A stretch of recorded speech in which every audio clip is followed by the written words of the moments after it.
Okay, good evening, everyone. Welcome to our November 2nd, Thursday, 2023 meeting of the Houston chapter of the Electric Vehicle Association. Some of you may remember us from being the Electric Auto Association, and we just kind of are keeping up with the times because, of course, we like those electric two-wheelers and boats and airplanes.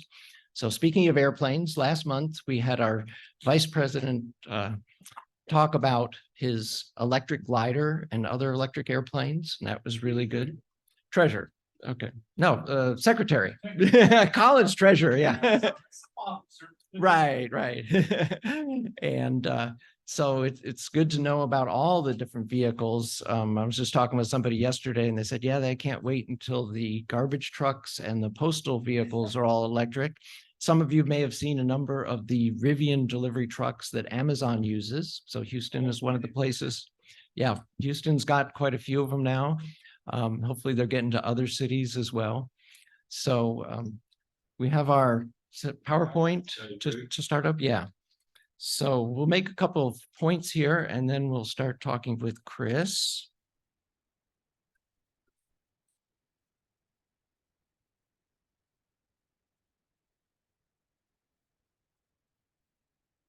Okay. So just really quick, some of the past events. Thanks, Emma, for all the work that you did with what was done at the Johnson Space Center open house. It's great. None of these photos, I think maybe on the next page, is it, Colin, that we've got some of the cars that were out there with our feather flag.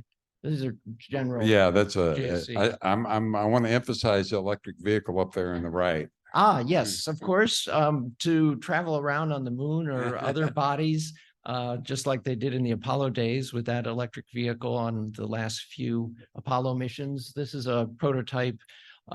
It's fun to climb around inside there.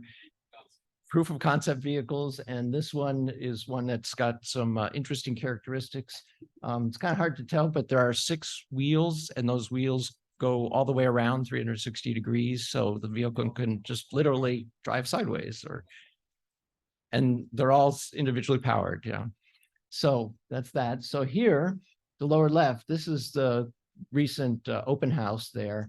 And so we had a variety of makes of different vehicles, some full battery electric, some plug-in hybrid electric vehicles. So there's the yellowish one is the Mustang Mach-E. And so that tells you what was going on. So thanks for that, Emma. Next one. I had to put this in. Yeah. Yes, it's great to see. So the Pipistrel aircraft is the electric aircraft that Kevin has. And so it's great that he has offered. So Chris, also an offer to you if you'd like to get a ride in the electric glider. It doesn't need a tow plane to get up there, and it can get itself up there. It was really cool that the trailer has solar on top and batteries inside, so he can charge while he's flying. Yeah, and we love having EVs, electric vehicles, whether it be a vehicle with wheels or one with wings, and PV, because they work together real well. In fact, one of our cars has the name EV plus PV. Okay. So coming up, we have this weekend, Electrify Expo. So there've been a few of those in the past. This is over in Austin. And so not too far of a drive. You can get over there. You can see the types of things there on the list on the bottom that they have going on. So it's always a really fun time.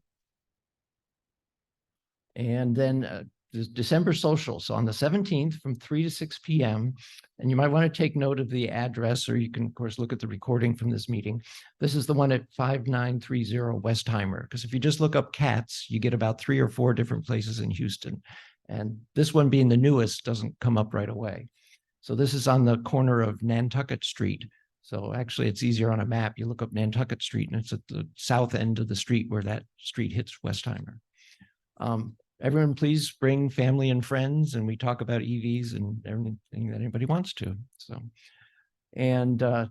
we're always looking for additional speakers for additional months. December, as I said, we have no speaker. We'll have the social, but we'll pick up again with speakers in January. Maybe something to do with electric buses. We haven't finalized that yet. And generally, we don't put anything a lot about individual vehicles, but I just like to remind people that you can look online for used EVs. And one of the things coming up on January 1st is for the first time a $4,000 credit for a used EV. So the 7,500 is continuing. The other nice thing that comes up in January is that it will be at point of sale. So you won't have to wait till you file your taxes to get the 7,500 credit. So this is just one as an example. I put this in because it was from a Alaska EVA member. Yeah. And so it does, he's selling it without battery and inverter, which is weird, but there it is. Yeah. Yeah. This is definitely a project vehicle. Of course, for a, yeah, the drivetrain is, I guess, in there, but as a lot of folks know, this club started when people would take a gasoline vehicle with a blown engine, take that out, put in an electric motor, maybe from a forklift or something. Of course, back when I had my first EV, it was lead acid batteries. Nowadays, people need a BMS battery management system to go with the lithium ion batteries that you'll probably want to use. So this would be a great way to start in that it's already partially converted. And of course, we'd always like to encourage folks to join the big EVA organization. You can go to myeva.org. Our chapter is just one of something like 100 chapters, and I've met folks from a lot of the different chapters around the US and Canada, and it's just really a lot of fun to interact with lots of people. And also from our website, HoustonEVA.org, you can get there. Yep. Okay. And up here on the table, there are some of these handout sheets. They'll tell you a lot about what different vehicles are out there on the market now. There's more than ever. So you have a lot of choices now that you didn't have in earlier years. And so we'll get right to it now. Okay. So folks online, please put questions in the chat, or you can ask verbally. So once and please, yeah, use the mic for folks in the room so that way the folks online can hear the question. Oh, yeah, the post-Halloween candy has come into the room. So yeah, that's always a good thing. So, so if there's no general questions, I'll get started here now. So we're really privileged to have Chris Tomlinson. It's always fun to read his columns that show up in the Houston Chronicle, or nowadays you can also see the Tomlinson's Take, which I've subscribed to, and it's always nice to just have things show up in your email as well. And so there's always smart insights in everything that I see in Chris's columns. So Chris is not only a columnist for the Houston Chronicle, but also the San Antonio Express News. And he focuses on politics, money, and life in Texas, which of course affects all of us. He's also an author. He's contributed to the books Alamo, The Rise and Fall of an American Myth, and also the story about his family, Tomlinson Hill.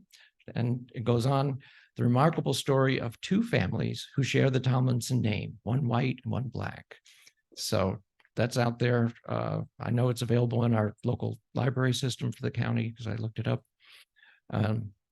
So Chris has reported from more than 30 countries. So he's seen a lot of the world. So it's always good to compare what's going on here in the US with the rest of the world. And before becoming a journalist, he spent 7 years in the US Army. So thank you for that service that you provided at that time. Of course, we always thank those who are out there serving around the world right now. Very complicated place the world is. So Chris, if you'd like to come on up.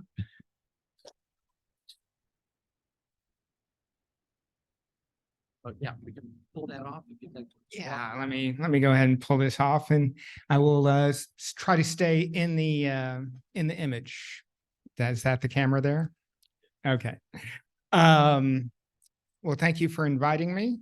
I was going to drive my Chevy Bolt tonight, but since it was raining, I didn't want to electrocute myself. Good. I didn't know how that joke was going to go over.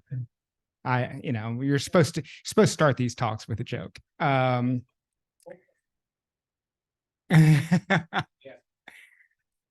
does a lot better in high water than the car I am driving tonight, which is my vintage Porsche. So, but yeah, the truth is that, I divide my time between Houston and Austin, and my wife's career is in Austin, and she makes a whole lot more money than I do, developing in private equity, investing in clean energy companies. And so the Chevy lives at our home in Austin, but because I'm in a condo unit here without a charging station, we tend to leave the Porsche here. So, and I take the bus back and forth between Houston and Austin. The Von Lane bus, very big fan of that. And my work as a journalist, and this is the pitch portion because I'm speaking for free, is that the Houston Chronicle is part of the Hearst newspaper group. We own 6 daily newspapers and about 36 community papers in the state. And we are trying to cover the energy transition. It is so critical for Houston and for the state of Texas. And that's why through my columns, which appear in Wednesday and Sunday papers, are so often about the energy transition. And I've written several columns about my fun and games with a bolt, and which I'm very happy with. So, if you have not checked out the Houston Chronicle lately, I ask that you give us a chance. I have a newsletter now called Tomlinson's Take. Comes out every Thursday. If you subscribe to that, you also get my columns delivered directly to your email box, so you can check those out. But we are trying to reinvent journalism, and we're trying to be as relevant as possible. So please check us out, HoustonChronicle.com, not Cron.com, HoustonChronicle.com, and check out what we're doing. We only give you a few free views before we start asking you to subscribe, but yes, right now I think it's like 25 cents for 6 months or something like that. Okay, 99 cents for the edition for 6 months. Obviously I subscribe, so I don't know about any of these special offers. But yes, or you can also, if you're only interested in the work that I'm doing, you can subscribe just to what I do for $2.99 a month. And that's the maximum price. It'll never go up. So I've done the advertising, which is my boss's requirement. So, EVs are going through an amazing kind of moment. And it sends to me the signal that we're getting past the hype cycle and we're getting to the reality of the future of EVs is setting in. We no longer have Mari Barra at GM making big promises. She's now saying, "Oh, well, this is harder than we thought. It's going to take a little more time than we thought." The mining companies are finally figuring out, "Oh my goodness, this is real. Now I have to go out and find all these materials." And then the environmentalists who have been supporting EVs for so long are figuring out that, oh my goodness, you're going to have to mine. You're going to have to dig holes in the ground and extract metals and refine them and use all kinds of acids and arsenic. Oh no, we can't have that. Or at least just not in my backyard. You can do it in some third world country, just don't do it here. And yeah, exactly. And then of course you have the Inflation Reduction Act, which says, please do it here. You have the European Union is talking about levying huge tariffs on Chinese battery electric vehicles so that they'll protect their domestic industry against low-cost competition from China. I mean, all of this friction that's popping up in the EV world right now is a sign of maturity. It's actually a very good sign for the industry because it means serious people are getting serious about solving these problems. And so in that way, I'm excited. I'm also excited about the standardization of charging infrastructure, particularly as a Chevy Bolt driver. I decided to go on a little jaunt to Corpus Christi when I was working on my book, Forget the Alamo.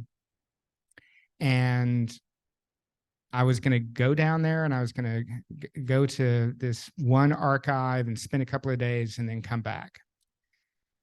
Well, turns out there is no charging station between San Antonio and Corpus Christi, which was fine. I made it in by the skin of my teeth, pulled up to the Harley Davidson dealership and plugged in for high voltage charging.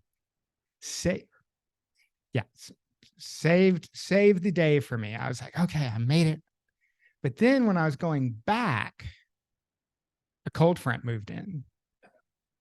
And the wind was blowing straight out of the northwest, and I was driving straight into it. And so I'm driving for a while, and I'm looking at how quickly I'm losing charge and how much further I have to go. And then I remembered a trick that my mother taught me. And this is no joke. I know it. There's a million jokes that begin with, well, something my mama taught me. But she literally taught me back in the 70s when the price of gasoline was so high. And we were desperate to save money, because I come from a poor family growing up in East Dallas. And she was taking me to my grandparents' house in Tyler to drop the kids off so she and my dad could have some peace over the summer. She used to tuck that little Subaru in behind big 18-wheelers and draft off of them. And she could save gasoline that way. Really annoyed the truck drivers to no end, but she didn't care. She needed to save some money. And so I tucked in behind an 18-wheeler, let that 18-wheeler cut the air for me, and sat in its shadow. And I barely made it to the first charging station in San Antonio and plugged in, and everything was fine.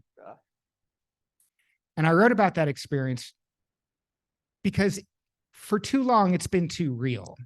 And it's been so real that we still are seeing people with range anxiety.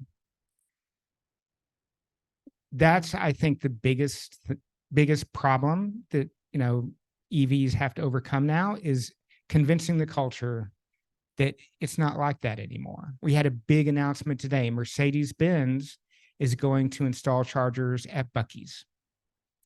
So all across the South, Buc-ee's stations are going to get Mercedes-Benz charging stations, which is perfect for Buc-ee's because they want you to plug in and stay. The reason why they have 110 pumps is because they want you to feel comfortable having dinner, going shopping, just stay. They make all their money from you shopping inside the store. So they want to make that as easy as possible. So it was only a matter of time. But the partnership with Mercedes, I think, is very exciting. Now,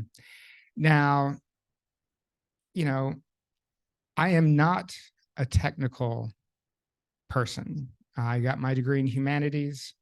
When I was a soldier, I was a Soviet intelligence analyst. I'm much better at politics and culture than I am technical things. So please don't ask me any technical questions, but I do want to talk about what you want to talk about. And Robert sent me 5 very long, complicated questions, ranging from nuclear energy to photovoltaic cell structures. So I'm happy to talk about those things, but I want to have a conversation, and we'll and I'm going to open it up to questions. So thank you. Well, that's great, Chris, to hear all the things and your war stories. Yes, we've heard those stories about people worrying about the range of their vehicle and so forth. So yeah, glad to know that one of your vehicles is a battery electric, so that's good. And so you're getting experience with that. And of course, we've all here in the club been reading about how the North American charging standard has been accepted by almost all the car companies now. So within a year or two, we'll see that more availability of chargers that are already out there Absolutely. to people buying those brands of cars. So yeah. I just want to give Chris a tip for his next trip. Okay. I have a portable level 2 charger. Throw it in the back. I went up to Iowa in June because Oklahoma, the charging stations are as few and far between as your trip between San Antonio and Corpus. But most RV parks Have a 220 plug. have a 220 plug, and for a small fee, they'll let you charge. Well, you know,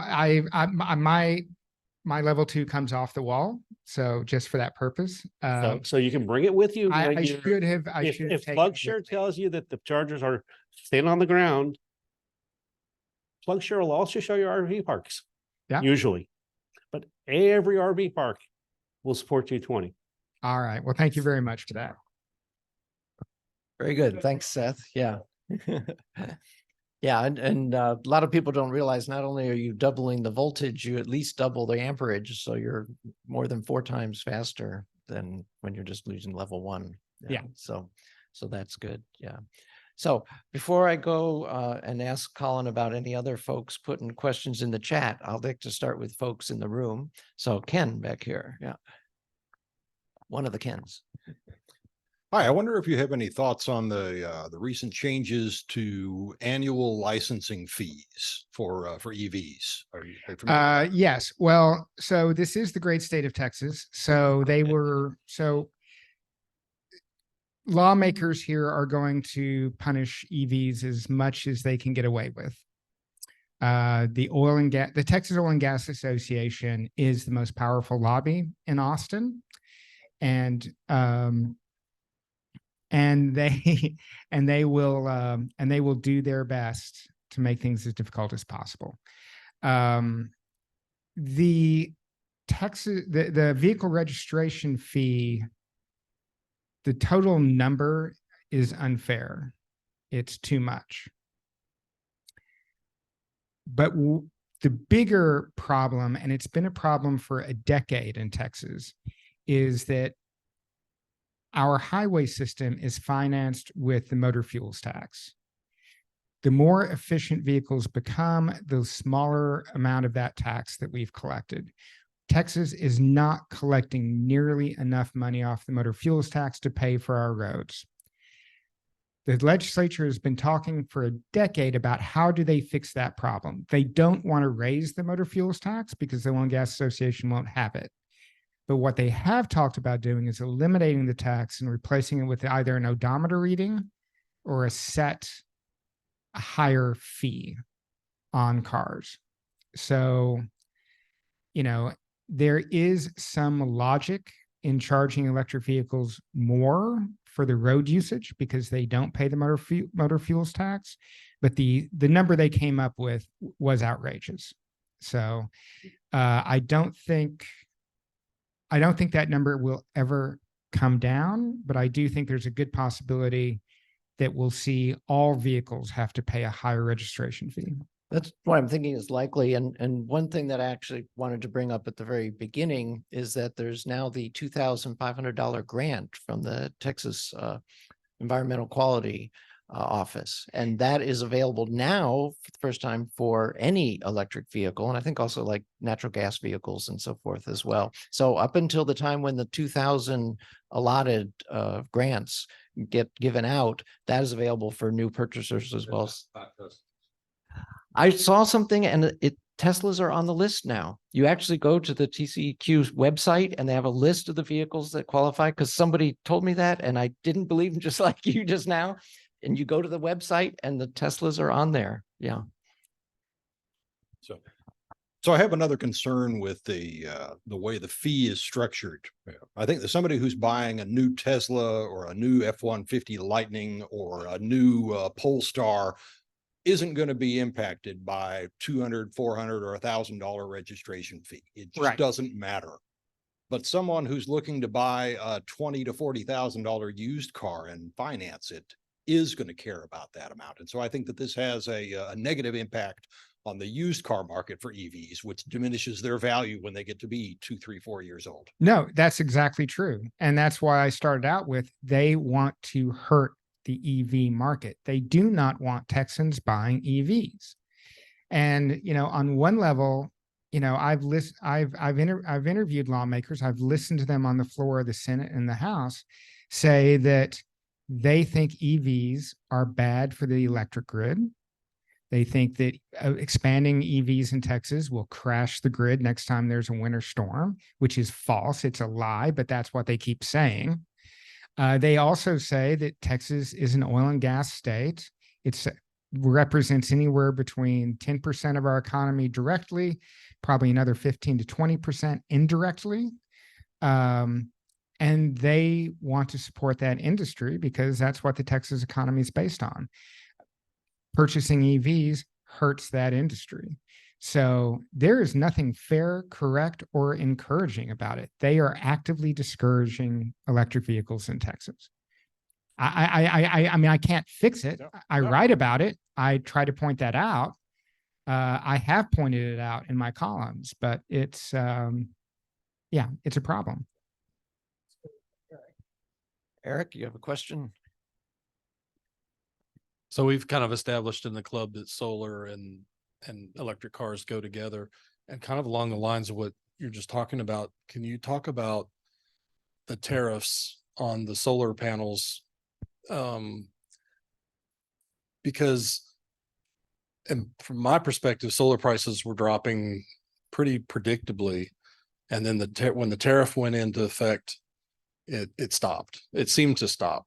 And I'm not sure. I hear that it's recovering now and starting a downward slope, but I haven't actually seen that myself. And it seems like, my question is, who brought the antitrust?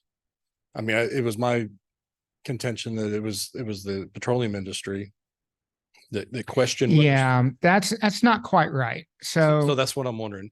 Yeah, How so does that whole thing this all actually originates with concerns about about forced labor in Xinjiang. In the interest of trying to keep forced labor products out of the country, the United States requires that any import from China must be certified as having not come from Xinjiang, and have certified that it's labor. There was no forced labor involved in making it. A lot of solar panels come from Xinjiang. The Chinese government hates this policy, and they do not allow companies to send in the requisite inspectors to show that these panels were not made with forced labor. They don't want to give any possibility for this law to be acknowledged. And truthfully, there are a lot of panels that are made with forced labor. So that's where all of this came from. Now, the secondary part of that is that domestic solar manufacturers also lobbied for this law. And when the Biden administration put in some waivers to allow large-scale utility-scale solar solar installers to allow some solar panels into the country without the tariff, the domestic solar producers went nuts, because they're like, listen, you said you want us to make them here, and now you're undercutting us. And the solar power developers are like, listen, you're not making enough panels, and we're not going to be able to build our facilities without these panels. Some panels are coming in. They tend to be the lower quality, less advanced panels. I think the Perscovite, I think it's called, panels, the bifacial panels that are made in the United States, they're not, you have to buy US manufacturer there. You can't bring those in. Complicating the issue of price is not only the tariff, but also the supply chain and labor disruptions caused by the pandemic. Remember, China shut down those factories for a long time, and they cut off the flow of panels to anywhere in the world. So when they reopened the factories, there was high demand and prices went up partially because of that. As far as I know, I am unaware of any direct or large scale involvement of the fossil fuel industry in trying to slow those flow of panels. But fundamentally, it all started out with human rights activists. And it wasn't just solar panels. They were going after everything and anything made in Xinjiang, which I'm probably mispronouncing, but so my apologies. Part of this is also one of the companies my wife's company owns is a solar developer. And that was the story she was being told by that company that was trying to put in a couple of multi-100 megawatt facilities. Yeah, I think it's a really complex story. I mean, we hear about other Asian countries sneakily getting parts from China, and then they put them together, and then they try to sell panels off as made in their country, and that's not entirely true. And all these different games that are being played around the world.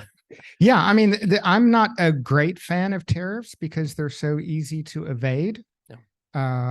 And also, it's the consumers. You know, it's not the manufacturer that suffers the most. It's the consumers that tend to pay. I mean, the whole. I wrote about this extensively during the Trump administration. He kept slapping these tariffs and saying, "Oh, they're going to pay them." And it's like, no, actually, they're collected by the customs, U.S. Customs, and when they're imported, and they're paid for by the importers who transfer that cost to the end user. So, yeah. So it is good overall that the cost of solar panels have come down so much, because I guess in Texas, we've got quite a bit of a boom in utility scale solar. Yes. If we haven't already, we soon will have the largest installed solar capacity in the country. Oh. If not the world. We're just behind California. And I think we're like one light switch away from one circuit breaker away from exceeding California's capacity. Okay. So and there's a lot more in the queue. So it's the transmission, it's the ERCOT transmission queue, interconnection queue to try to decide, how quick they can get it turned on. yeah. So just like Texas being ahead of the other states in wind, we're soon going to be in solar. Okay. We have a great resource. I mean, we have great renewable resources. Yeah. And the huge backlash against electric vehicles, against renewable energy, is all because it is so successful. Mm-hmm. It is so cheap that the oil and gas guys are feeling the pressure. Proposition 7 that we just passed on Tuesday right. was all about guaranteeing offtake for natural gas producers. Yeah. They say it's going to be grid stability. It's going to find, low cost financing for peaker plants. Yeah. But what they really want, Texoga is behind it, and they wanted a 30-year offtake for their natural gas, and they got it. Yeah. Yeah. It passed, as you say. Yeah. So Eric. Can you talk about the struggle for net metering? I might be, see, this is where I begin to disappoint people. This is when you start throwing your rotten tomatoes at me and I have to go running from the room. Net metering is hard as hell on transmission and distribution. It's just really hard. The transmission and distribution guys are horrible. Okay. I mean, I can't believe I'm standing up here defending Centerpoint, right? But, there's not exotic equipment and futuristic thinking tends to get beaten out of any sort of engineer that goes to work for a utility. Utilities are the classic engineers. Why, don't use ballpoint pen, use a pencil, because ballpoint pens can run out of ink, right? They can clog up. I mean, they just don't like anything that hasn't been tested for the last 30 years. I've interviewed, CEOs of many utilities, and they all acknowledge this problem. So we don't have a grid that is really good with net metering. If we want the grid to be successful, then the amount of money that the utilities will pay the average residential producer of solar will be so small and minuscule as to make it almost not worthwhile. And that's why I'm not, I'm not in a great, my wife, who worked for NREL in the 90s, she's got a technical background. She has no interest in putting solar on our house. None. She's even just with like batteries, because that's kind of, well, I think it's the stage Winter after net Storm Uri changed it. okay. So I think she's now open to it. But when it was just we were without power for 5 days. 5, wow. At the house in Austin. Mhm. But she would install solar and batteries as emergency backup, Okay. but she does not consider all that economically beneficial Uh-huh. to put solar on a house and net meter it. It's just, it's not. Because nowadays things are changing quite a bit with the market. So one of our members, Jim Thompson, has not only solar panels and an EV, but he has the batteries. And he's talked about, the old adage, buy low and sell high. And so now he's tied into that system, and he can be paid $3 or $5 per kilowatt hour. So in other words, buy at 12 cents and sell. And that requires you to have a retail electricity provider who will do that. Yep. And I'm going to talk to Ohm Electricity about they did net metering and demand response this summer and produced 65 megawatts of power from their residential, just from their demand response. Okay. Mm-hmm. And some of that was certainly people going off the grid and running on their batteries when prices spiked. Yep. I think there's a lot to do there, but we don't have a grid that can handle it yet. We don't have a clear way for residential producers of electricity to send a signal to the grid that's saying, hey, I'm coming online now. And because that's what really freaks out ERCOT and the big grid operators is they have no visibility into who's coming, what distributed generation is coming on when, and how much of it is coming, and how to keep the grid stabilized. So right now in that market, Tesla has gotten licensed as a retail electric provider. Yes. And they're the only option out there right now for feeding back into the market at something approaching a wholesale price during those peak hours. Well, and going back to the problem the utilities have with net metering is the distributors still need their 4.5 cents or whatever, depending on 4.5 to 5.6 cents of cost recovery for moving the electricity. And when you have net metering and you're paying 14.8 cents, including that coming down, and then they give you 14.8 cents, including that going up, who's paying for that line? Exactly. So that's the utility objection. So a fair way to do it would be if there was some middle ground where.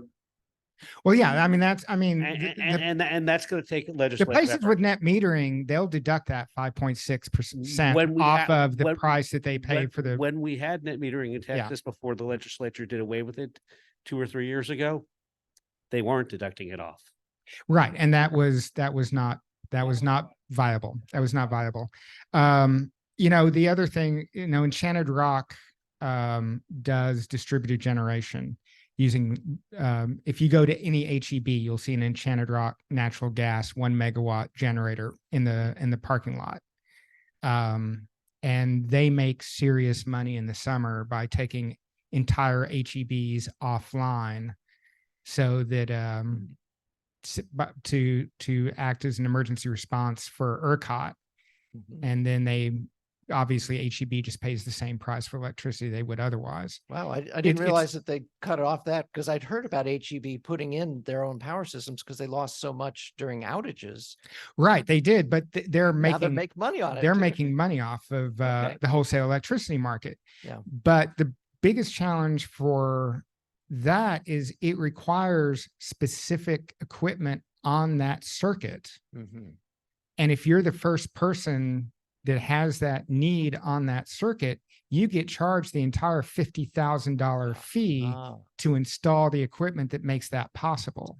okay. And so, Enchanted Rock, again, it's the whole distributed energy thing, is the wires folks, they need a lot of money to make their grid capable of taking the power both ways. Yeah. So, and I think that Colin mentioned, besides Tesla, there's also Octopus Online in this part of the state, which is deregulated. Yeah. So there are a couple that of providers. yeah, I mean, yeah, Tesla, Octopus, there are people who are doing it, but they're having to make a serious capital investment. Yeah. Yes, sir. I was unaware that Texas wants to charge a higher registration fee for EV owners. This past August, I spent a weekend in Vancouver, British Columbia, and it seemed as though, and I lived downtown while I was there, it seemed as though every other vehicle driving the highways in Vancouver and in the surrounding suburbs was an EV. Most likely they were, well, most of them were Teslas too, but we saw some other ones. So and British Columbia has highways every bit as good as what we have here in Texas.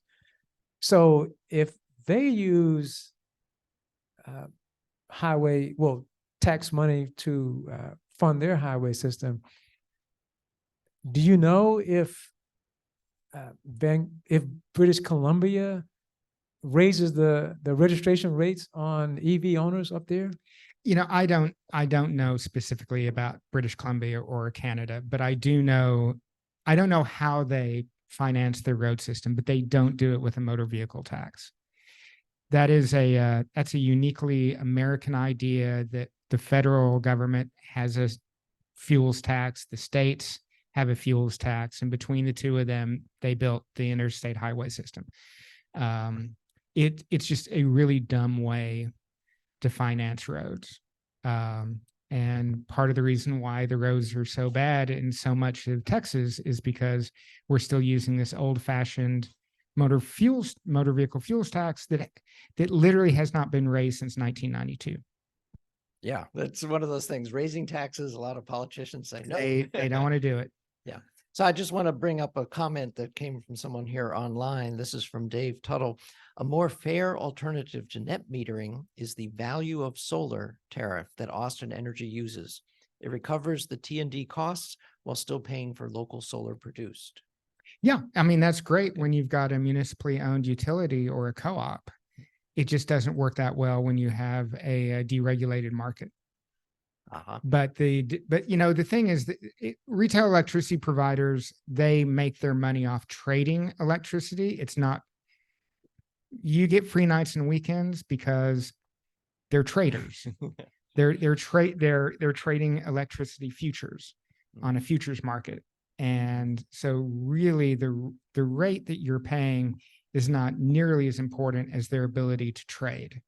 And the newest and the smartest and the best retail electricity providers are figuring out how to use demand response, distributed generation to better make money trading electricity. Yeah. And our members here have heard me say, yeah, watch out for those free nights and weekends, because what you pay during the week, if you have good control over when your family members will draw a lot of power, it can be a good deal, but for someone who has no control over it, if you're paying for a lot of kilowatt hours at those daytime rates, it'll outweigh the Yeah, I full mean, weekend. I'm sure everyone here looks at the ERCOT dashboard and studies the price curves.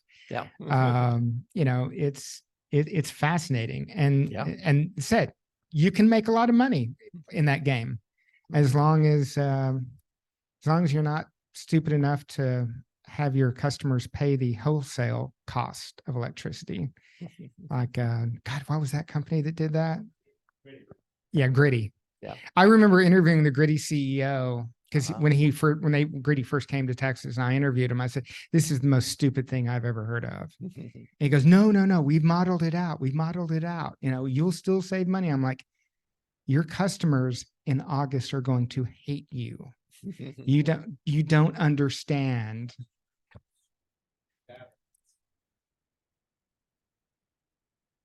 Customers that have solar and sufficient batteries could make out on what Oh he's yeah, playing, no, but but that's not most of your customers. no, and there's not enough of those customers to make money. No. Okay, next. Here, let me go around this way. Okay, Charlie. Chris, I'd like to hear your thoughts on hydrogen and then after that, carbon capture. Oh my goodness. Okay. All right. Buzzword time. People again hate it when I say it, but I am a kind of an all of the above guy, right? I think there's going to be, I think there's going to be a diversity in our energy ecosystem that we don't really quite comprehend yet. I mean, we've been living in a desert for the 20th century was a desert, right? And deserts have life. You have cactus, you have succulents, you have rattlesnakes. We're moving into as far as our energy ecosystem, we're moving into a jungle. There's going to be a plethora of life that we don't even kind of comprehend yet, as we struggle to find that balance between reliability, affordability, and sustainability. Hydrogen is at the top of the freaking hype cycle. It is out of control, the hype on hydrogen. A lot of investors that I talk to, like VCs, they're like, yeah, it is oversold. It's nuts. I'm getting out. This is, they're about to go into the valley of death portion of the hype cycle, and people are going to lose billions of dollars that they invested as they sort this out. The latest horrible news came from one of the national labs. I think it was Lawrence, that said that this fantasy that we were going to be able to blend hydrogen with natural gas and move it through the pipes, and we're going to have these dual fuel natural gas systems that have blended hydrogen, and that was going to bring down the carbon footprint. Turns out that only the smallest amount of hydrogen in that pipe causes embrittlement. So that's a bad idea. So if you can't transport over long distances, you got to make it locally. And, there's only so much cheap, renewable, excess renewable energy out there. And the energy cost is 85% of the cost of making hydrogen. So there will be applications for hydrogen, maybe in aviation, though sustainable aviation fuels are also doing some amazing things at the moment. But I don't think, the Japanese government and Toyota were all in on hydrogen, and they're now getting out. And they've done the work. They see the problems, and I think we haven't caught up yet. I think hydrogen is also being hyped by the oil and gas industry because it's something they know how to do, and it requires the kind of equipment that they already have and know how to operate. And right now they are desperately looking for ways to repurpose their existing equipment and existing facilities to continue to make money in a low carbon world. I think we're about to go through the same thing with CCUS. Carbon capture, Carbon underground capture, storage. utilization, and storage is that the more we learn about the reservoirs that are necessary, that can actually trap the gas and hold it, I think we're going to figure out that there's a lot less of it than we expected. My colleague, Amanda Drain, worked on a series of stories called Zombie Wells. And it's about how in the Permian, they've been injecting all this wastewater, produced water into old wells, wells from the 30s and the 40s to get rid of it. It's slightly radioactive. It's got all kinds of chemicals in it. It's dangerous stuff. So you want to inject it underground, put it in. And the idea was we're going to put it in these old oil wells. Well, if you put it under too much pressure, well, you get earthquakes, right? Induced seismicity. So you go in, you put it in, and they're having to find more and more wells. Well, lo and behold, they don't know how these wells, they call it communicate, the way the wells communicate with each other. So now they've been injecting water in some places only to have it blow out some 60-year-old wellhead that had been capped back in the 50s. Oh.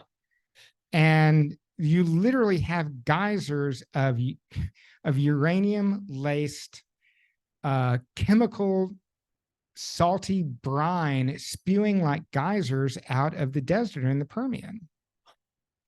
And they didn't know that if you put water over here, it's going to come out 5 miles away. Well, now take your carbon dioxide, like Oxy is going to do, and inject it into a well. What happens when water and carbon dioxide come together? You get carbonic acid. That eats through the old well pipe. It's a really uncertain thing that they've got going. I mean, Oxy's already shut down their first carbon capture facility because it didn't work. And now they're going to try to do something different. They're trying different depths, different wells. They're going to figure it out. Exxon bought thousands of acres under the Gulf of Mexico on the continental shelf for them to pump their carbon. That's where they're going to put their carbon. Maybe that'll work better. But these are nascent technologies that we don't completely understand. And the assumption that we understand the geology, every day I get a report from the Permian that tells me that we're not as smart as we thought we were when it comes to the Permian. Okay. Yeah. So Emma. What do you think is contributing to the slowness and growth of EV charging infrastructure being installed? Because it seems like there's just more and more people are buying EVs, but the infrastructure is, especially here in our area, has not really grown. And those of us like myself who don't own a Tesla use the Electrify America network, which is very unreliable. And people complain about it. And a lot of people end up saying, well, that's why I'm sticking with Tesla, because, you know, they have a reliable network. But even then, I'm not sure I've seen a whole lot of new Tesla charging stations as well. So I'm just curious if you have any thoughts or know what's causing that. Business plan. It's all a business plan problem. So the question becomes, and, you know, full disclosure, this is something my wife works on. The question is, who pays for the installation of the equipment? Then who owns the equipment? Who profits off of it? who pays for the electricity? And so there are a lot of smart people out there, you know. Buc-ee's is the exception in that they are happy to partner with the charging folks because they don't care about making money off of the electricity. They're going to make their money off the shopping. The problem is when you go to these franchises that has an Exxon station with Subway sandwich shop attached, they don't have the capital to buy their own equipment. They also don't want to give up the parking space, and they want to be shown that they're going to make money and it's going to be worth their time and effort, because as soon as that thing breaks down, they're going to come into the store and demand that $7.25 an hour worker behind the counter fixes that thing because they've got another 50 miles to go. So yeah, it's all about the business plan and risk and responsibility. There are many companies working on it. Tesla doesn't have that problem because they own it, right? Electrify America, I have been so disappointed with them. When it works, it's great, but you know, or ChargePoint. I mean, the number of times I've come up to a charge point, you know, at least a quarter of the time it doesn't work, even though my app says it should. And, you know, it's, yeah. And people complain. I mean, EV owners complain about it. And then their friends are like, oh, well, I always know where to get a tank of unleaded. So that's. So online, a comment from Richard Bailing. Is there any movement towards standardization of signage and measurements at charging stations? Not that I'm aware of. Okay. All right. Seth? Oh, no, I think this gentleman up, Kenneth Max, has been holding his hand up for a while. So. Actually, my question is related to Emma's. TxDOT announced relatively recently that they had a plan for build out of charging infrastructure in Texas. I just wonder if you have any idea what form is that going to take? Is it going to be some kind of public-private partnerships, or are they providing the money? I can't imagine it's going to be a state of Texas charging station. That just sounds so wrong. But I'm just wondering if you know anything more about it. I just saw the headline and I don't know. Is that going to solve your problem of getting to Corpus Christi? Yeah, I mean, possibly. I think, you know, the federal government had a huge pot of money and told the states that if you want any part of this money to build charging stations on major highways, particularly interstates. The focus was on interstates for the mom and pop, you know, Subway / Exxon station that doesn't have any money to put in an EV charger. And maybe there's no expectation that there will be enough people charging to make that site particularly profitable in the short term, that the federal government had a pot of money that they would give to the state if the state came up with a plan. Now, Smitty Smith, formerly a public citizen and now working for the electric car, Textra. It's such, anyway, whatever. Smitty's a friend of mine. And he made me write about it when TxDOT was thinking about it. He goes, we got to get him to do it. We got to get him to do it. You know, and then the director of TxDOT said, I'm not going to turn away a couple of $2 billion. Now, they produced a plan. They got the federal funding. Now they're going to need some state funding. Who knows? I mean, it will be another year before they figure out who their partner is going to be. And it would not surprise me if it were like BP or something. Or Tesla, frankly. It could be Tesla. I mean, Elon and the governor apparently talk at least twice a week. So, yeah. Okay, so I'm going to start a little further down than where I was going to go. Volkswagen, Electrify America was funded by Volkswagen as part of Dieselgate, and it was funded specifically for building the network Nobody ever thought about funds for maintaining the network. Now, this IRA money that's been distributed to the states, again, is for building a network. I've been through Texas's plan. They're talking every 75 miles. Yeah, that's on the federal interstates. requirement. Yeah. Phase one, which they're hoping to start breaking ground on by the end of next year, is along the interstates. Phase two are along the smaller highways like 77, et cetera, 71.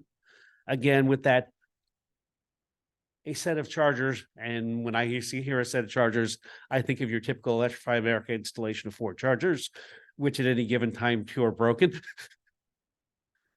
There's no fun. Nobody has given any thoughts to funding on maintaining them. No, I mean, that's supposed And- to be done. That's and- supposed to be done with the revenues. The revenues revenues are from the supposed to stations maintain are it. supposed to maintain them. And we're not there yet. They're not. And the legislature actually approved Texas's share of this funding in the last cycle. So the plan's moving. No, I mean, It's not moving much faster than a but snail. yeah, but they have to find a private partner, and the private partner needs to come up with a way that they can make money off of it. And that's the economic challenge is really what it's all about. I'm going to go to this gentleman back here. So first fun tidbit, first EV we owned was a Chevy Bolt. Loved it. That's why I got a Tesla. And the other thing is that, yes, we are Chronicle subscribers. Thank you very much. Yeah, so that's just going in. I'm a 46-year wind guy. Nobody has talked about wind generated electricity yet. And I just want to start by pointing out that compared to California, we really have it good here. You're talking about looking at the ERCOT. I've got a tab that's always active. And we have the fortunate condition where when wind lulls in the middle of the day, it's right when solar is pouring out its power. In California, they have horrible trouble with the duck curve. So here we do have that advantage. And for those of us who charge at home, if you charge in the wee hours, you're being a good grid citizen, and you're also soaking up some of that inexpensive wind. So what is your take on wind energy as part of Texas energy supply? I mean, it's critical. It's critical. And, we're going to have to grow it. The biggest, and, thanks to the production tax credit, the $23 a megawatt hour production tax credit, we're going to keep building wind. Wind is what suppresses the price of electricity in Texas. That production tax credit and now the ITC with the solar, great, but also because of those federal tax credits, the natural gas guys, the nuclear folks, the coal folks, the geothermal folks, I think they've got a tax credit now, but it's not as big. We're going to grow all those things, which is why the legislature hates renewables so much, is because it makes it really difficult. Wind and solar are now cheaper than coal or gas. And that's a reality that the fossil fuel industry just isn't ready to deal with yet. What we have instead of the duck curve is we have the shoulders. So the most perilous times for the grid now is, the 2 or 3 hours around sunrise and the 2 or 3 hours around sunset. Because, the wind starts going down before the sun comes up, and the wind doesn't come up until well after the sun goes down. We could solve all of these problems with little transmission and integrating with the rest of the country. But if you want to talk about something that would completely blow up the Texas electricity market, integrating with the rest of the country would be, the worst possible outcome for the electricity generators. I think it's a great idea. I think, if we could ship in some of that nuclear power from Georgia when we needed it, and we could bring in the solar power out of Arizona when we needed it during these shoulder periods, and export all that excess wind out to California in the middle of the day, in the middle of the night when it's still prime time television in LA. Yeah, that would be great. But we don't have that capacity right now. There are some very serious moves about doing that. The answer is high voltage. We can connect with the rest of the country using high voltage. What we cannot do without falling under FERC regulation is to synchronize our AC with another grid. If we synchronize with one of the other grids and we have low voltage connections, then we conceivably, arguably, debatably would fall under FERC regulation, depending on how you read it. I've got a kind of a detour question. The source of many of our environmental problems is population. And the population connection organization says that, that will kill us. And Elon Musk says that we don't have enough population. Do you have any insight into this? I mean, he thinks we're going to Japan. We are. I mean, the Census Bureau came out with numbers today on the most likely case scenario. We will peak. U.S. population will peak at 366 million in 2080. Under a low immigration scenario, by the year 2100, we'll be down to around 200 million Americans. But that's a low immigration scenario is very unlikely. All over the world, except in Africa and the Middle East, population is shrinking. China's population has peaked. It is now shrinking. Their median age is now just 1 year younger. I think it's 36. Ours is 37. You go to Europe and it's like 44. I mean, all over the world, the population is shifting to being older. By 2050, a third of the world's population will be African, which, means that, Latin America population's peaked. So, yeah, I mean, I don't agree with Elon Musk on hardly anything. I read one argument that said that America should be tripling immigration and we should have a goal of 1 billion people in the United States. I think that's ludicrous. Do we have the carrying capacity? Yeah, we could support 1 billion people in the United States. We have the agriculture, we have the land, we are an extremely low density country in terms of population. My wife is from India. I go to India several times. I've been there 8 times, go there to see family. We do not have a densely populated nation by any stretch of the imagination. I lived 11 years in Africa. I've lived in the mega cities in Johannesburg and Nairobi. It's, with 10, 13 million people, but I don't think we're going to go there. We're not, because you educate women, you give people wealth. They don't, our 401ks mean we don't rely on our children to support us in our old age. Theoretically, that's a completely different talk. As soon as people realize that their children will survive, they quit having more children. It's it happened in the United States. It happened to, It happened. Yeah. But yeah, my fear is not, I think we're just going to end up with no animals. We'll have we're going to wipe them out. Where will you find a elephant if Africa is completely concreted? Well, this is, and I mean, it's a real concern. I mean, I first went to Africa in 1992. And it's a very different place now. The cities are different, the people are different, you know, the internet has changed things. Their knowledge of us is they know more about us than we know about them. It's, yes, the world is changing, and anyone with a little bit of gray will bemoan that. It's just part of the human condition. But I became a business columnist after being a war correspondent because A, I was too old to chase bullets, and two, I came to understand that it really is always about commerce.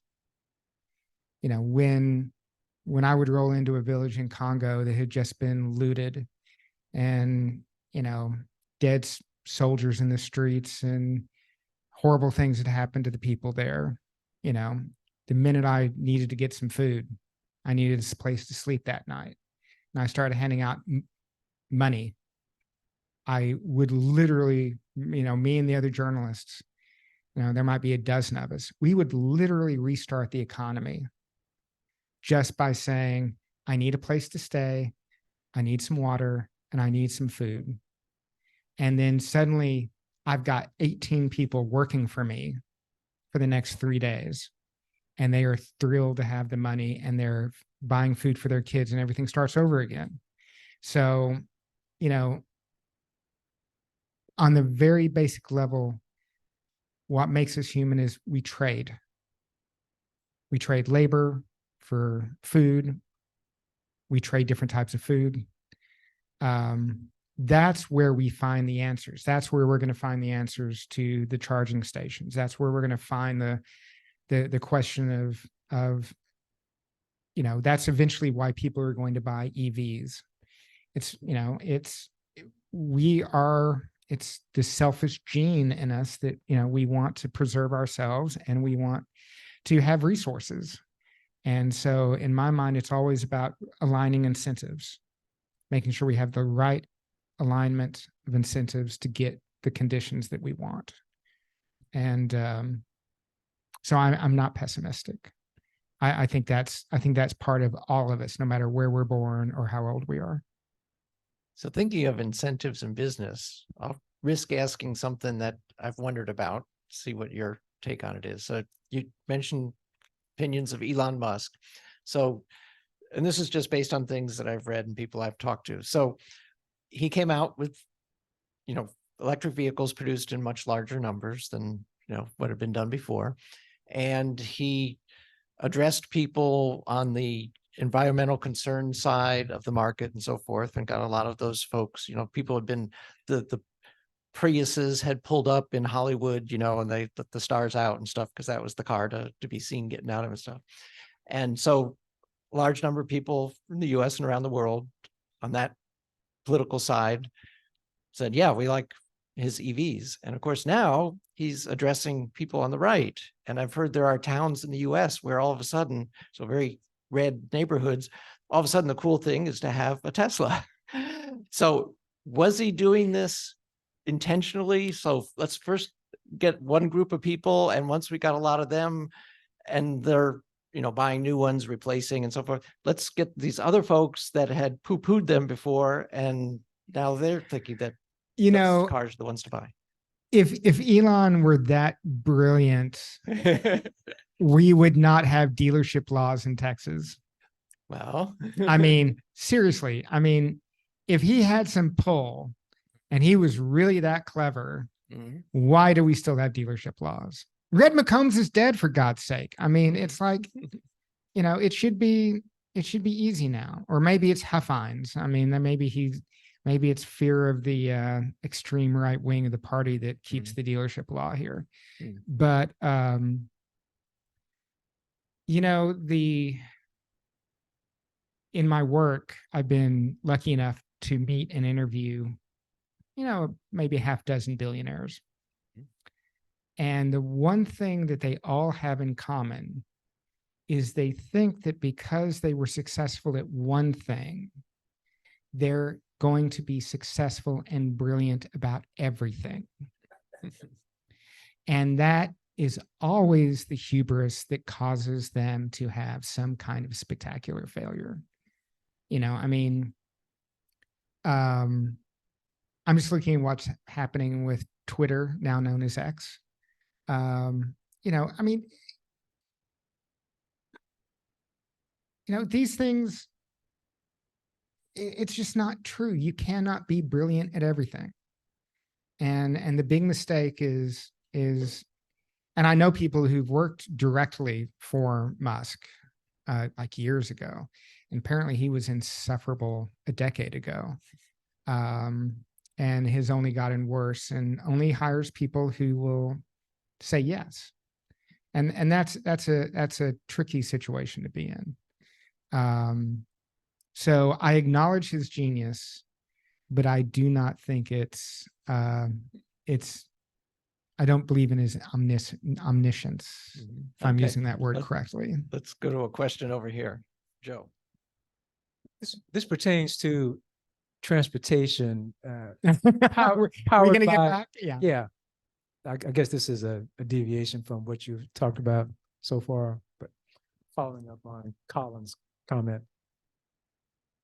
What's the latest news on the high-speed rail, which would be electrically driven from San Antonio to Dallas, or some triangle, San Antonio to Dallas, Dallas to Houston. It starts out Houston to Dallas, Yeah. then Dallas to Austin, down to San Antonio, and then the third leg was going to be San Antonio to Houston. Yeah. What's the latest word on that? I mean, it's just it's tied up with rural Republicans, you know, opposing it. And, you know, there's a million different reasons why they oppose it. For the longest time, Southwest Airlines was one of the biggest lobbyists against it. And I think they probably still are, because they're the ones that would lose the biggest. Though, you know, when I talk to Southwest's lobbyists, they insist that they're so big now that losing, you know, 3 flights a week between Houston and Dallas to train competition is not going to hurt them that badly. But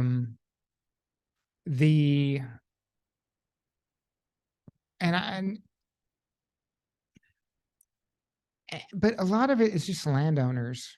Landowners do not want to give up their land. And so every time they draw a map, you've got to pass through every time you draw a line between Dallas and Houston, you have to give up at least 100 people are going to have to give up some land for it. We have a thing in Texas called eminent domain.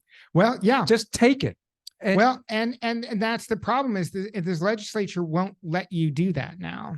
The rural lawmakers are saying, because this is a private company and not a public good, so the rail line will only allow one rail company to ride on it, right?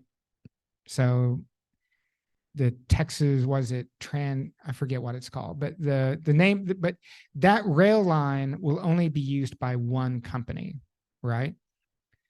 With a pipeline, you hit a check mark that says any owner of natural gas can book space on that pipeline.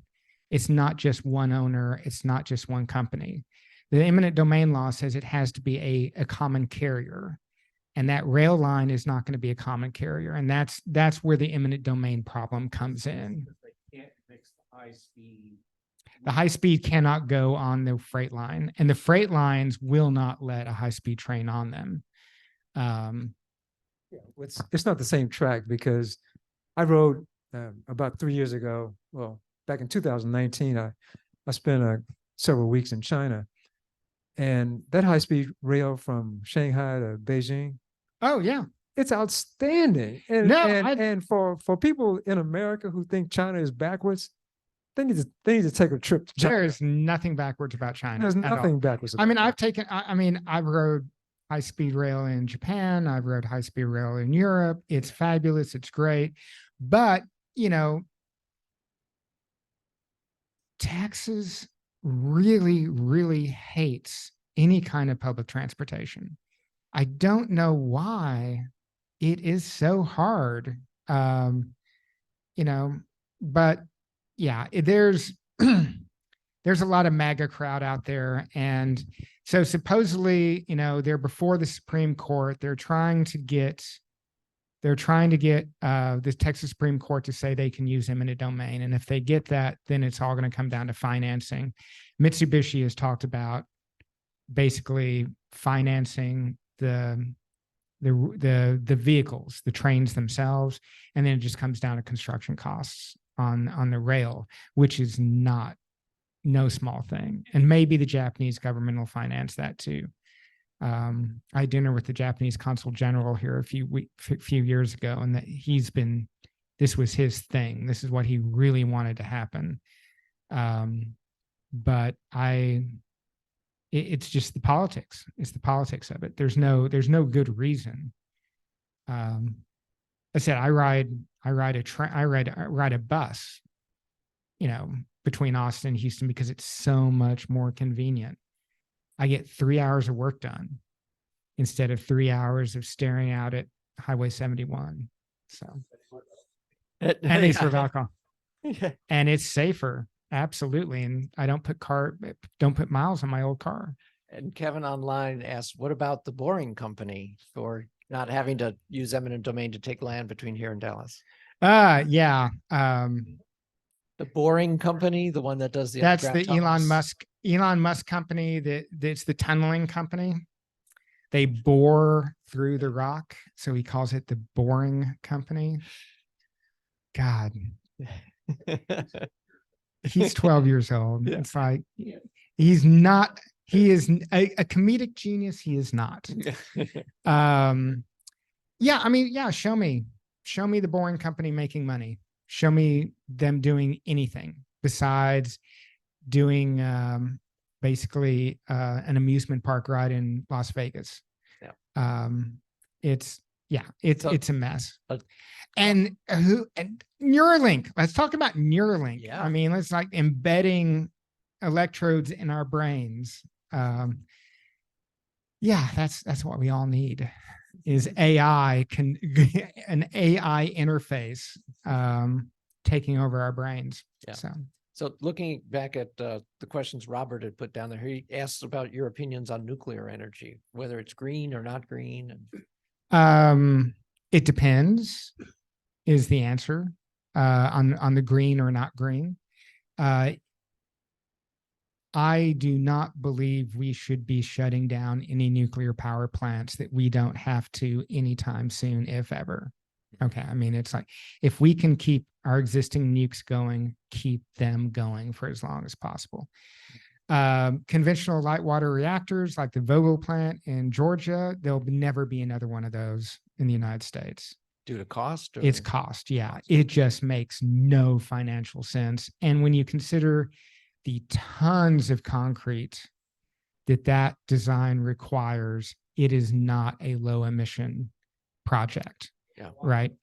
So exactly. So now small modular reactors, maybe. Well, that was New Scale, and that was one project in Utah. X Scale is still going to be doing the one down for Dow. But it's going to come down to the cost. There is a crazy guy I met at South by Southwest who is having an oil field services company construct reactors out in Berkshire. He's going to ship them. That's based on an aircraft carrier design, nuclear design, and he's going to ship them to Poland, where apparently he claims he's convinced the Polish government to let him put, fuel rods in them and generate electricity that way. And his argument is, we have a highly functional nuclear navy. Why don't we just take those exact same reactors and put them on land? He's Yeah. going to give it a shot. Now, Okay. would the U.S. Nuclear Regulatory Commission give him a license? Oh, hell no. Oh, hell no. But, you Some know, other country might. Yeah. but, you know, there's no big emissions from 1 million tons of concrete that goes into one of those reactors. So maybe, but it's all going to come down to cost, and the levelized cost of electricity right now says even the most optimistic thoughts about advanced nuclear is kind of iffy. I had heard a story recently that Bill Gates was investing in Yes, nuclear. he is. I don't know a whole lot about it, but He's got some money in NuScale, and he spread his bets across a couple of other companies. Yeah. I don't think NuScale is dead. I think that would be a mistake to reach that conclusion. But yeah, but we'll, you know, the most reasonable people don't see one of these new small reactors coming on before 2035. And so they've got a lot of time to work stuff out. Yeah. So Mike's got something. Your take on actinide burners, which gets rid of a huge problem that we've got with waste. You have now exceeded my Oh, technical understanding. Let me simply say then there is a class of reactors that can consume the radioactive materials that are the hardest ones to deal with, which is to say they don't decay quickly enough Right. to go away, and they don't last long enough to have low radiation intensity. There's a reactor type that can consume those. About 95% in theory of that material could be consumed and turned into energy. If you're not into that, that's fine. I'm not familiar with that. If we're going to talk about nuclear, I had to ask about. You know, actinide no, burners. that was no, I hit a wall on that one. I think it all comes down to cost. It's all going to come down to cost, and it's really hard to beat the price of wind, solar, and batteries right now. Yeah. Yeah. Mike really knows about wind. Yeah. And especially you know, the thing I'm most excited about is solid state batteries. Ah, okay. I had the privilege of interviewing John Goodenough in his lab and look at one of his solid state lithium batteries. Before or after he turned 100. He was 97 at the time. Okay. You know, he had teamed up with a Spanish ceramics scientist, and they got that solid state, and you know that makes it can hold 10 times more power, and it can charge 10 times faster. Yeah. And well, the way I understand it's going to be really hard to beat that, and if at scale with wind and solar. Yeah. Do I understand things like pacemakers already use those solid state lithium batteries, but you don't need a very big one. So when it's expensive, you can afford it in a pacemaker. You can't afford it to That's do right. it at a 100 kilowatt hour scale for a big car. Well, and we also At a know reasonable that price. we also know that there are four other solid state chemistries out there. Right. So Right. different So chemistries are being someone's researched heavily. Someone's going to figure this out. Yeah. And frankly, geothermal. You know, there's a company here in town called Fervo. Tim Latimer's the CEO. He's using fracking techniques to cut through 400-degree rock and flow a brine in one well and bring it out as steam at the other end.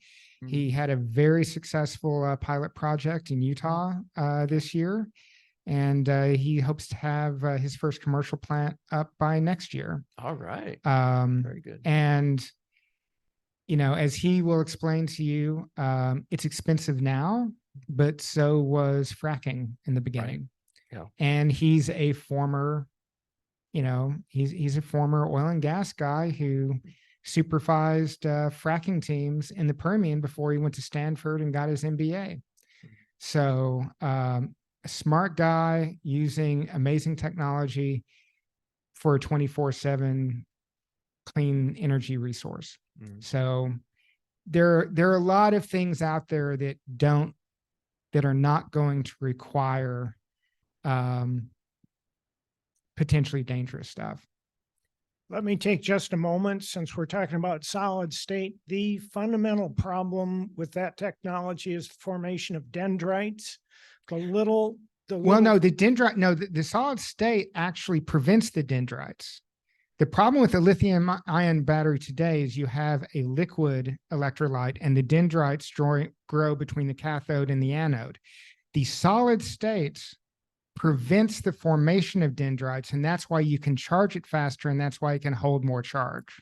MIT did some research on that, and they found that the creation of the dendrites in the solid state, some people thought it was due to the formation, at the tip of a conductor, you get a concentrated E field, so you grow the dendrite into the material. What they found that in the solid state, it's actually mechanical fracturing of the material occurs first, and then it goes into those gaps. So I'm just saying that's the problem they think they've solved. That's what Good Enough thinks he solved before he died.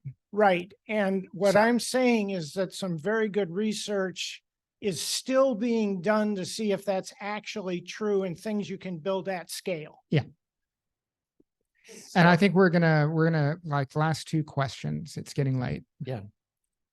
So one thing I wanted to bring you back to was the competition with China on EVs. What do you think is going to happen? Oh, I mean, what do I hope happens, or what do I think is going to happen? What do you think is going to happen? I think they're going to eat our lunch. I mean, China's got a lot of problems right now. They've got a lot of economic problems. They got a lot of political problems. I think Xi Jinping is a Stalin-esque character. Ooh. I don't think we've seen the worst of him yet.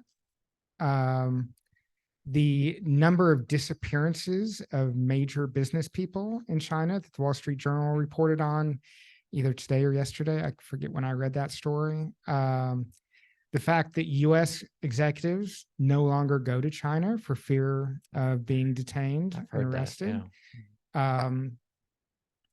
I think Xi Jinping has told us that he plans on reversing the political liberalization that was started by Deng Xiaoping. His goal is to make the Communist Party primary to everything and for the Communist Party to control everything. Mm-hmm. And that's why I make the Stalin comparison. Mm-hmm. His military aggression in the South China Sea is absolutely horrifying. We'll see. Supposedly Xi is going to meet with Biden next week in San Francisco, and they're gonna like tone it down and try to get along better. But if Xi Jinping continues on the trajectory he has been on since he became premier for life, I think he will destroy the Chinese economy if that happens. If he's smart and he gives up the ideology and softens and agrees to kind of behave more like a member of the international community, then yeah, they'll eat our lunch on that stuff because they are so far ahead of us in the technology and the manufacturing that, our domestic industry is so far behind. It's going to be very difficult to catch up without some sort of severe decoupling of the two economies. You mentioned India. You think the U.S. can partner more with India? Can they get the supply chains working? We've seen what they've done in terms of rocket launches and sending robotic spacecraft to the moon. Well, again, you have a very nationalist leader in Narendra Modi. By any reasonable person will tell you that, he's their Trump. Only he actually has blood on his hands for his participation in massacres of Muslims in the past. He is also an unpredictable leader. So India as a country Yes, I think it has enormous potential. We're seeing a lot of Yeah. manufacturing moving out of China, going to India instead. Oh, I think even Elon Musk has talked about going to China. They still have a little bit of a socialist hangover, so they've got some reforms they need to do to become a truly capitalist economy. But I think there's enormous potential in India, and I also think there's enormous potential in Africa, which I don't think most people recognize yet. Well, what's fascinating about India's relationship with China is that Chinese people are immigrating to Africa in the way that Europeans immigrated to the United States oh, in the 19th century and the early 20th century. You have these waves of Chinese immigrants who are going and they're buying some land, they're building a farm, they're opening a shop, and they're never going home. oh. You know, and this is happening all over Africa. Howard French, former New York Times guy and a friend of mine, wrote a book about it. It's really remarkable. Okay. Anybody else Yes, in the ma'am. room? Another question? last Yes, comment? Reggie. You mentioned geothermal, and I know that it's more common residential. I'm thinking about residential geothermal. Yeah. It's more common up north. How much of that is like in the Austin area? Do you see a lot more geothermal being used in residential I don't. cases? Yeah. I don't. I mean, you know, it does have like a heat pump kind of potential in shallow geothermal. If you have sufficient temperature differential. For residential geothermal, you just need something so specific to the land that you're on that I think that has very limited capability. That is what is so fascinating about Fervo's work. And Fervo's not the only company. I think they're ahead of most people, but there are other companies pursuing the same idea, is that the long horizontal well allows you to have two wells. So most geothermal today in Kenya, Iceland, it's a loop. One pipe comes back down and it comes right back up to the same place. And it's very expensive. Whereas here, you just drill a long lateral, start flowing your brine through it, comes up the other side as steam, capture it, and it becomes an endless loop that way. And because you can have the very long lateral, you've got lots of rock to expose the water to get that steam at a lower temperature than what's necessary in other places. So, yeah, I mean, I'm not excited about geothermal for residential, but I think it has enormous potential.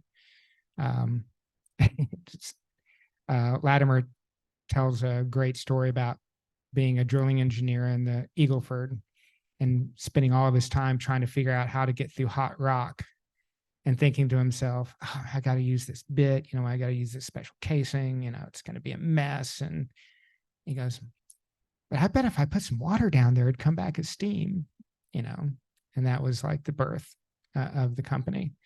So, yeah. Anyway, I am just to go back to EVs, I am very, very bullish. Do not allow the do not allow my industry to put you off. It's it's fashion. We pump you up, we tear you down, then we're going to pump you back up again. It's just, and my wife's been, she started out working for the National Renewable Energy Lab in 1997. Oh. And she goes, yeah, you can tell when you're a mature industry, when you've got enemies. So, all right. Well, thank you very much for having me, folks. Thank you. This has been great. Wonderful that you've made time in your busy schedule to see us here. We got lots of things going on with the EVs. And as I said, next month we have our social. You're welcome to come to that. All right. Thank you very much. Yeah.